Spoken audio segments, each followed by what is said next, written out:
Conversar, nos acompaña en el estudio Alejandra Mera, abogada de la Universidad Diego Portales, del Centro de Derechos Humanos. Ella además dirige un área de resolución y mediación, ¿cierto?, sobre conflictos, y es candidata a doctora en criminología en la Universidad de Cambridge. Acaba de salir además el informe anual sobre derechos humanos en Chile, que es el noveno informe. Del año 2003, el primero, claro. Séptimo. Entonces, y la verdad es que es inevitable, ¿no? Esta es la coyuntura. ¿Qué pasa con los presos? ¿Qué pasa con la situación de derechos humanos en Chile, sobre todo en estos ámbitos como el de las cárceles? Bueno, no pasa nada, digamos. Esa es como pasan muchas cosas y no pasa nada. Pero no pasa nada en términos de protección de los derechos humanos, digamos. De los derechos humanos. Este es un diagnóstico que viene de hace mucho tiempo. Nosotros en la universidad trabajamos un primer informe sobre tortura en cárceles en democracia del año 2002, lo publicamos, en el cual recogimos un montón de información anterior, incluso un informe de la Comisión de la Cámara de Diputados del año 91, en el que ya hacían referencia a todos los problemas en cuanto a condiciones físicas, de hacinamiento y de violación de derechos humanos en las cárceles, informe que nunca tuvo ninguna repercusión más importante, y nosotros venimos hace 10 años denunciando toda esta situación. Y sigue habiendo un problema creciente, digamos, tanto en las condiciones físicas de los presos como también en el respeto a sus derechos. Pero la sensación que hay sobre este tema, que todo el mundo conoce, del que todo el mundo habla, sobre el cual hay informes tan lapidarios como el de la Comisión Interamericana de Derechos Humanos del año 2008, ¿no? Que vino aquí. Yo nunca había visto tan enojado a un comisionado para referirse, Florentín Meléndez, para referirse a la situación de las cárceles públicas en Chile.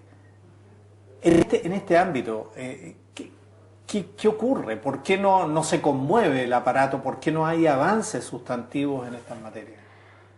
Yo creo que la razón fundamental es que en Chile todos estos últimos años hemos entrado en una política criminal muy agresiva y violenta. Yo creo que esa es la razón de fondo. Con los delincuentes, es decir... Sí, una guerra contra la delincuencia. ¿Y la guerra contra la delincuencia implica incluso el exterminio físico de ellos cuando están recluidos? No implica, a ver, es la consecuencia de una inactividad en algunos casos y de una actividad en otros casos de parte del Estado, que lo tolera, que lo permite y que ocurre, digamos, y por eso es responsable. Pero esto es una forma de homicidio burocrático, ¿no? Mira, por decirlo de una manera elegante. Es una manera de decirlo. Lo que yo puedo afirmar es que el Estado es el encargado de, por lo menos, resguardar la seguridad de las personas a las cuales está privando la libertad. Y el hecho de que mueran personas dentro de una cárcel es una forma horrorosa de incumplir ese tipo de obligación. Una de las cosas que tenemos es que un accidente puede ocurrir en cualquier circunstancia, en cualquier lugar, y un incendio, en fin, pero lo que ocurre aquí es que las condiciones por las cuales mueren las personas es porque están hacinadas, en condiciones absolutamente insalubres, y además los protocolos de cuidado no existen. No, o sea, esto es así. De cuidado frente a la emergencia. Evidente. La cárcel es un lugar que está en Chile absolutamente, bueno, todos los diagnósticos lo han dicho, así que ya ni siquiera vale la pena repetirlo, hacinado, condiciones de insalubridad horribles y todo. Y además, con muy pocos gendarmes y muy poco capacitados para este tipo de situaciones y con condiciones que, o sea, yo tengo amigos extranjeros que me dicen, pero ¿cómo no habían detectores de incendio, no había agua que salía de los villas? Pero, es que o sea, eso ya es una cosa de... ¿no? O sea, son cárceles Miguel, que incluso no es tan antiguas. San Miguel físicamente? Sí, bueno, es horrible, pero no son tan antiguas. El tema es que no tienen ningún tipo de infraestructura adecuada, pero las cárceles públicas. Son medievales, o sea, es una pieza con reja y con muchos candados. Con mucho candado y con mucha gente adentro y con cero infraestructura sanitaria, en la penitenciaría, en algunos pasillos la gente durmiendo en los pasillos afuera en la intemperie, incluso en el invierno, tirados donde pueden encontrar un lugar. Sí. Ahora, llama la atención, ¿no es cierto?, que en esta situación, la invisibilidad de la crueldad física del Estado frente a los reclusos, porque esto es crueldad, porque Sí. esto es cotidiano, escuchar, ¿no es cierto?, los gritos del accidente, abran las puertas, los gritos son desgarradores, independientemente de las condiciones de autogobierno interno que las cárceles tienen. ¿Tú tienes la impresión de que aquí hay un tema de autogobierno también de los reos sobre sus condiciones internas?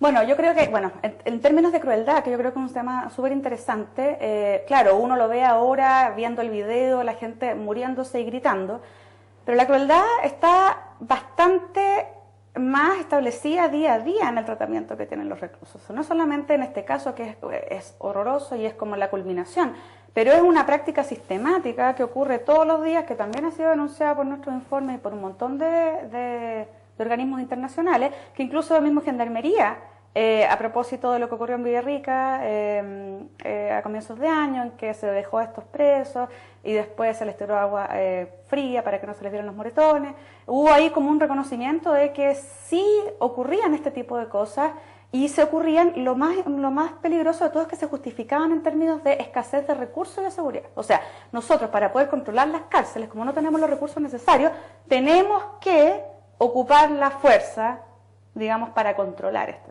O sea, una obligación que es del Estado, digamos, yo tengo que asegurar la seguridad de los internos, al final pasa a ser una carga del propio preso, ¿no es cierto?, y no del Estado. Y lo pasa lo mismo, lo quiero decir, por ejemplo, con las revisiones que sufren las visitas, por ejemplo, en las cárceles, sobre todo las mujeres. Las mujeres que van a las cárceles de Chile hoy día son prácticamente violadas, porque se las revisa por todas partes, por dentro, por fuera, y se justifica el gobierno, la gendarmería, en que, bueno, tienen que detectar si es que tienen armas, si es que tienen droga, ¿no es cierto?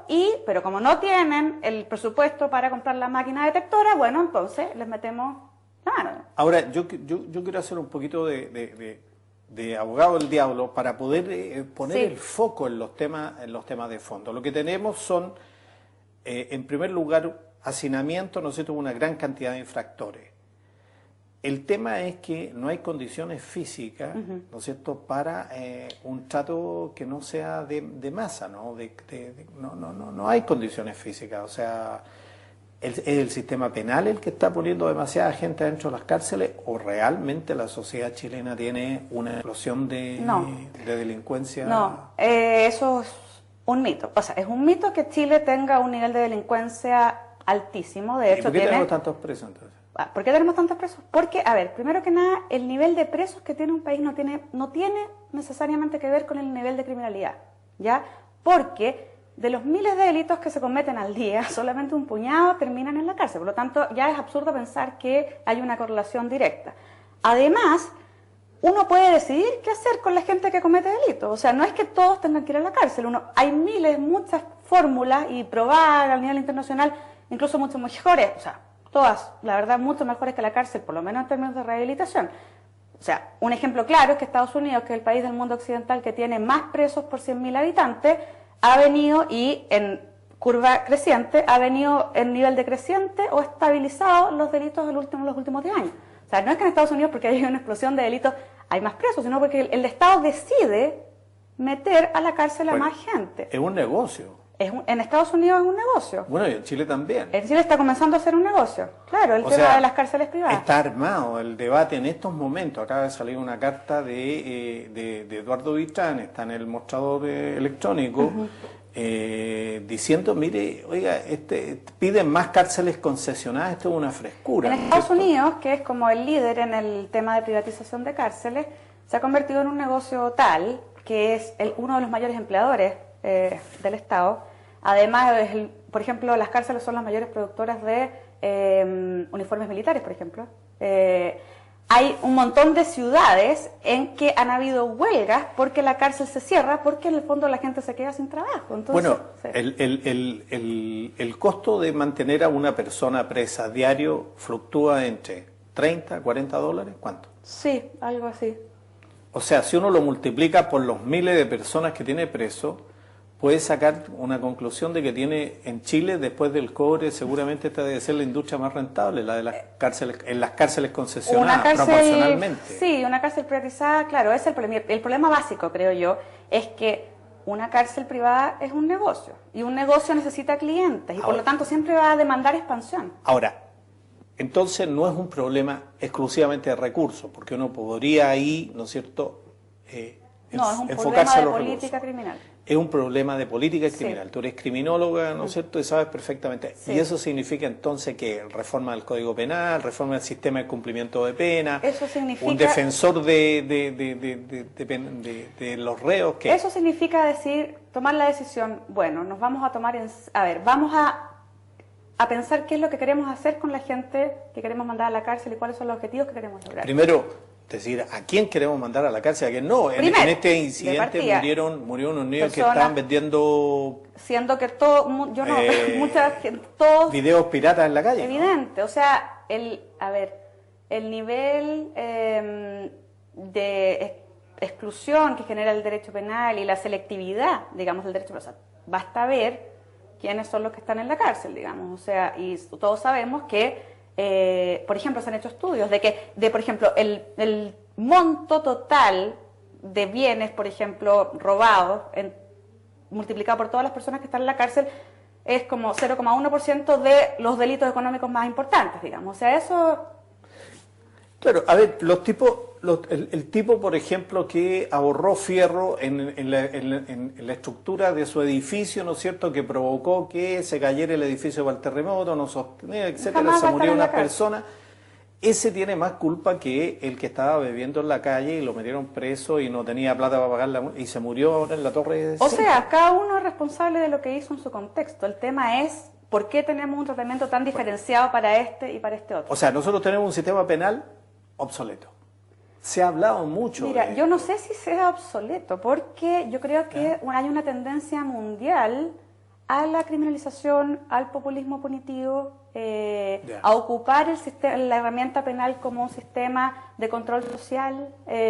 Yo creo que eso está completamente ligado al sistema económico en el que estamos envueltos, un sistema en que no es un sistema de libre mercado absoluto, muy excluyente, y el Estado no se puede hacer cargo de los excluidos. ¿Y cómo se hace cargo de los excluidos? En gran medida apartándolo y encerrándolo. O sea, tenemos un problema entonces de cantidad de gente que queremos llevar a la cárcel, en primer lugar, ¿no es cierto? Un arco muy grande de gente culpable que decimos, no, hay que meterlo preso, hay que meterlo preso. Segundo tema, ¿qué pasa con el cumplimiento alternativo de las penas? Bueno, claro, esa es la segunda decisión que uno tiene que decir. Aparte, bueno, ¿a quién voy a mandar a la cárcel? Bueno, ¿qué voy a, o no, digamos, y a quién voy a penar? ¿Cómo los voy a sancionar? Ahora, en Chile no ha habido ninguna voluntad política para implementar medidas alternativas a la privación de libertad.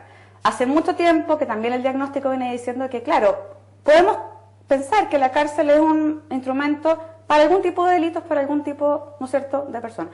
Pero hay un montón de otros en que podemos hacer un tratamiento en libertad, que además puede tener muchos mejores resultados. De partida, no es desocializador, ¿no es cierto?, da más oportunidades, no hay contacto criminógeno y qué sé yo. Pero, insisto, la política criminal ha sido muy unidireccional y todas estas medidas alternativas como la reclusión nocturna, la libertad vigilada, han estado absolutamente, bueno, sin recursos, sin capacitación y por lo tanto abandonadas. Porque también es cierto que si uno quiere dar una alternativa a la cárcel, tiene que dar una alternativa que tenga algún tipo de control y de efectividad. Ahora, bueno, se acaba de replantear este proyecto en el Parlamento hace un par de meses atrás, pero además se replantea también en términos distintos, porque antes siempre se planteaban las medidas alternativas como más orientadas a la resocialización y ahora se han incorporado muchos más elementos de control, como por ejemplo el brazalete electrónico y la justificación del proyecto de medida alternativa. Se ha discutido mucho